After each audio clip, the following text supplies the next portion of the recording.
Hello guys, आशा करता हूँ आप लोग अच्छे होंगे। एंड आज जो मैं टॉपिक डिस्कस करने वाला हूँ वो है टेस्टिंग।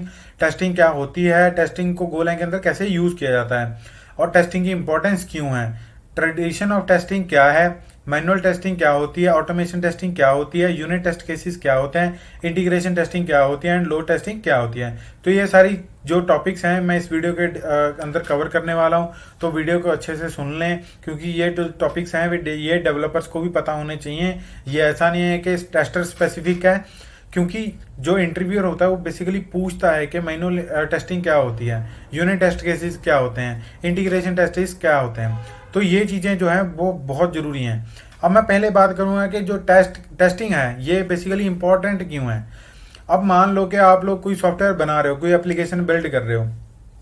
अब आप लोग क्या सोच के बिल्ड करते हो, क्या सोच के एक सॉफ्टवेयर को डेवलप कर रहे होते हो कि उसको कोई ये ना बोले कि ये क्या चूतिया सॉफ्टवेयर है या ये क्या बेकार सा सॉफ्टवेयर है। तो गाइज ये चीज अगर आप सुनते हो तो डेवलपर्स का दुख मैं समझ सकता हूँ, क्योंकि मैं खुद एक डेवलपर हूँ। गाइज ये बहुत बुरी चीज है अगर आप लोग ये सुनने को मिलता है आप लोगों को, क्योंकि इसका रीजन ये होता है कि आप लोग जब डेवलप कर रहे होते हो तब आप जो है वो उसको टेस्ट करके नहीं देखते हो, किसी भी चीज को टेस्ट करके नहीं देखते हो। अब आप नई गाड़ी लेते हो, आप उसको यही बोलते हो ना कि एक टेस्ट ड्राइव दे दे। आप उसमें टेस्ट ड्राइव में क्या चेक करते हो, बेसिकली यही चेक करते हो वो गाड़ी कैसे चलती है, गाड़ी का जो मतलब सीट है वो कैसा है, गाड़ी का स्टेयरिंग कैसा है, गाड़ी का लुक कैसा है, गाड़ी मतलब ऊंची है कि नीमी है। ये चीज़ें हम सारी उसमें डिस्कस करते हैं। तो गाइस ऐसे ही सॉफ्टवेयर की टेस्टिंग करनी बहुत ज़रूरी होती है।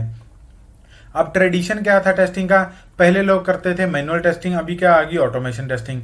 अब मैनुअल टेस्टिंग क्या होती है और ऑटोमेशन टेस्टिंग क्या होती है ये मैं अभी बताऊंगा। मैनुअल टेस्टिंग बेसिकली वो होता है कि ये एक टाइम कंज्यूमिंग प्रोसेस होता है। इसके अंदर क्या होता है, एक जो मतलब मान लो टेस्टर्स हम जिनको बोलते हैं, टेस्टर एक डेजिग्नेशन है जिनको हम ये बोलते हैं कि आप टेस्टर हो। वो बेसिकली क्या करते हैं, उस एप्लीकेशन को टेस्ट करते हैं मैनुअली, यूजर दिमाग लगा के कि भी हाँ मैं अगर इसके अंदर ये इनपुट डालूं, अगर कोई इनपुट फील्ड है उसके अंदर ये वैल्यू डालूं तो क्या आंसर आना चाहिए, क्या सॉफ्टवेयर का रिस्पॉन्स रहना चाहिए। अगर मैं ईमेल जो है वो गलत डालता हूं तो क्या रिस्पॉन्स आना चाहिए, अगर मैं टेलीफोन फील्ड को खाली छोड़ देता हूं तो क्या रिस्पॉन्स आना चाहिए। ये सारी चीज़ें जो होती हैं वो मैनुअली की जाती हैं, इसमें कोई ऑटोमेशन प्रोसेस नहीं रहता और इसमें मैनुअली डिसीजन लिए जाते हैं कि ये जो था रिस्पॉन्स ये सही था कि नहीं था। तो गाइस ये एक टाइम टेकिंग प्रोसेस है। मान लो इसके अंदर 4 महीने भी लग सकते हैं, साल भी लग सकता है, वो डिपेंड करता है कि आप कैसे सॉफ्टवेयर पे काम कर रहे हो। तो गाइस ये था सारा मैनुअल टेस्टिंग के बारे में। अभी ऑटोमेशन टेस्टिंग के ऊपर मैं आऊंगा। तो जो ऑटोमेशन टेस्टिंग होती है इसने क्या कर दिया, बेसिकली जो टेस्टर्स होते हैं उनकी जो जॉब है ये थोड़ी सी कम कर देता है, मतलब उनका जो हेडेक है वो कम कर देता है। क्यों कम कर देता है, क्योंकि ये जो सिस्टम्स होते हैं ये सारा ऑटोमेटिक टेस्ट करता है। अब टेस्टर्स क्या करते हैं, एक स्क्रिप्ट लिखते हैं कि अगर ये फील्ड आए तो ये भर दे, ये फील्ड आए तो ये भर दे, अब इसका रिस्पॉन्स ये आना चाहिए, इसका रिस्पॉन्स ऐसा आना चाहिए।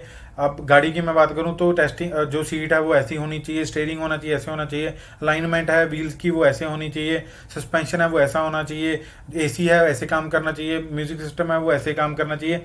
ये सारी चीज़ें मैं पहले ही एक स्क्रिप्ट में लिख देता हूँ और मैं उसको चला देता हूँ। वो सारी चीज़ें अपने आप करता रहता है, अपने आप उसके अंदर इनपुट्स देता रहता है और आउटपुट्स लेता रहता है। तो उस हिसाब से वो टेस्टिंग करता है। इससे क्या है कि हमारा जो टाइमिंग है, अब पहले जो जिस सॉफ्टवेयर को 4 महीने लगे थे अब 2 महीने लग रहे हैं या 1 महीना लग रहा है। तो इसने जो है टाइम को वैल्यू दी है, तो इसीलिए ऑटोमेशन टेस्टिंग ज़रूरी है सिस्टम की, अभी जो करंट सिस्टम चल रहे हैं। अब मान लो आप लोगों ने एक एप्लीकेशन बिल्ड बना दी, मतलब एप्लीकेशन बिल्ड कर दिया, अब उसके अंदर आप कोई यूनिट टेस्ट नहीं लिखते हो तो उसमें कहाँ लैग होता है गाइज। अभी मान लो कि मैं जो हूँ एक बैकएंड इंजीनियर हूँ एंड मेरे साथ एक मेरा दोस्त है जो कि फ्रंट एंड इंजीनियर है, एंड हम दोनों को एक सॉफ्टवेयर बनाना है। वो मेरी जो बैकएंड की एपीआईज है वो यूज़ कर रहा है।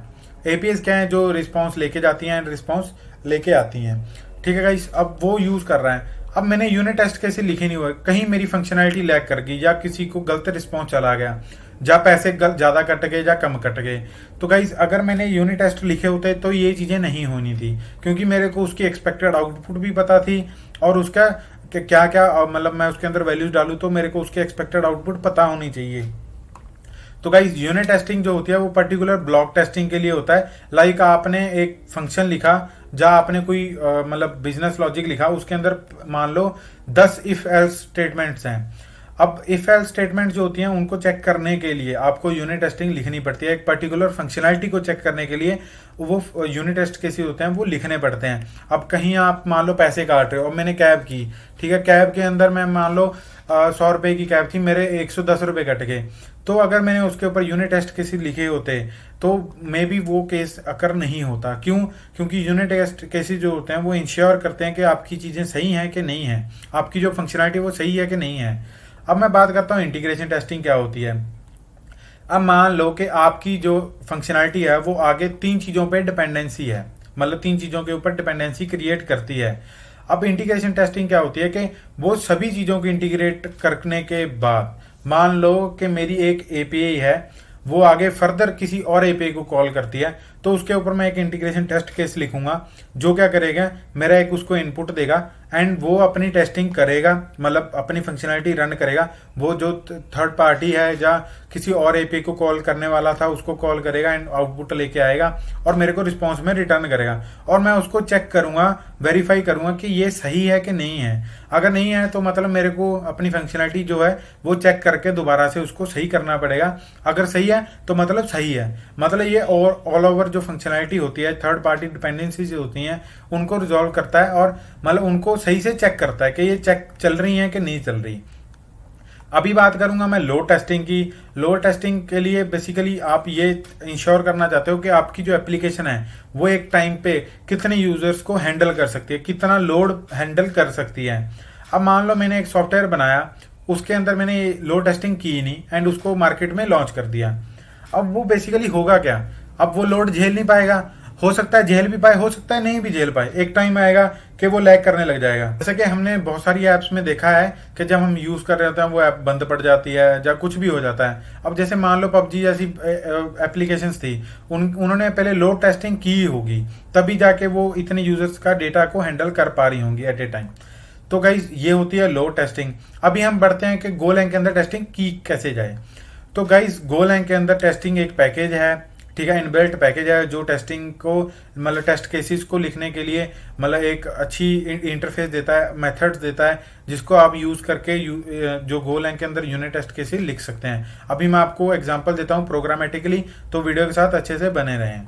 अभी आप लोग जैसे देख सकते हैं यहाँ पे मैंने एक फंक्शन लिखा हुआ है बेसिकली, जो कि चैनल का नेम है, जो उसको रिटर्न कर रहा है, बेसिकली एक स्ट्रिंग रिटर्न कर रहा है एंड उसको प्रिंट करवा रहा है। अगर मान लो मैंने इस फंक्शन के ऊपर एक टेस्ट केस लिखना है एंड इसको चेक करना है कि ये सही फंक्शनैलिटी प्रोवाइड कर रहा है कि नहीं कर रहा, मतलब फंक्शन जो है सही वर्क कर रहा है कि नहीं कर रहा, तो मैं अभी इसके ऊपर एक टेस्ट केस लिखूंगा। अब गोलैंग जो होता है वो टेस्ट केसेस लिखने के लिए बेसिकली अभी क्या करना पड़ेगा, हमें एक फाइल क्रिएट करनी पड़ेगी जिसका एंडिंग होगी वो ऐसे होगी _test.go।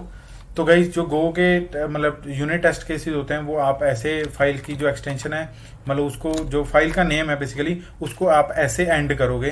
आपका जो XYZ हो सकता है यहाँ पे कुछ भी, तो ये मैटर नहीं करता, बट एंड में जो है वो _test.go होना चाहिए। और दूसरी बात, जब आप जिस भी फंक्शन को टेस्ट कर रहे हो उसके साथ मान लो आप फंक्शन ऐसे लिख रहे हो एंड आप टेस्ट करना चाहते हो रिटर्न चैनल नेम को, तो आप इसको ऐसे लिखोगे टेस्ट रिटर्न चैनल नेम, ठीक है गाइस।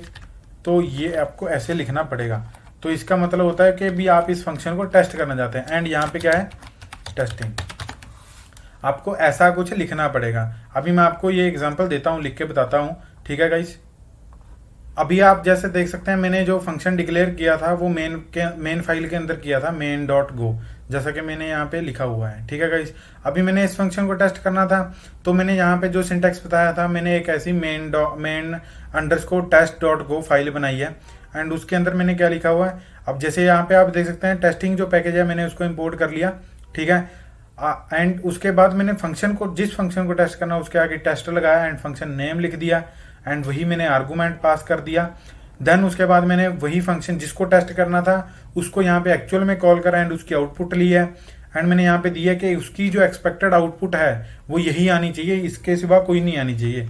तो अगर मैं इसको रन करूँगा तो यहाँ पे आप देख सकते हैं यहाँ पे मेरी जो आउटपुट है वो आ चुकी है, रन हो चुका है एंड पास जो है वो हो चुका है। अभी आप लोगों को मैं ये फेल करके दिखाता हूँ कि ये फेल कैसे होगा। भी आप लोग बोलोगे कि भाई आपने तो प्रिंट करवा के ऐसे ही दिखा दिया होगा। तो गाइज अगर मैं इसका जो JI है ये मैं रेज कर देता हूँ, मतलब JI जो है वो पूरा रेज कर देता हूँ एंड उसके बाद इसको कॉल करता हूँ।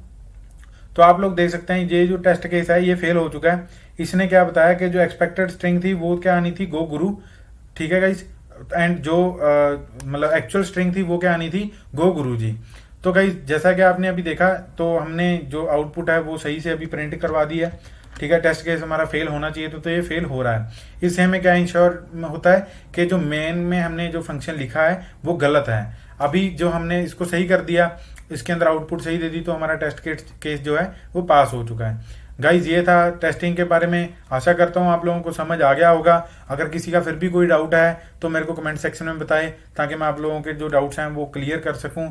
Thank you for watching guys. Channel को सब्सक्राइब करते रहें, अपना प्यार ऐसे ही बांटते रहें।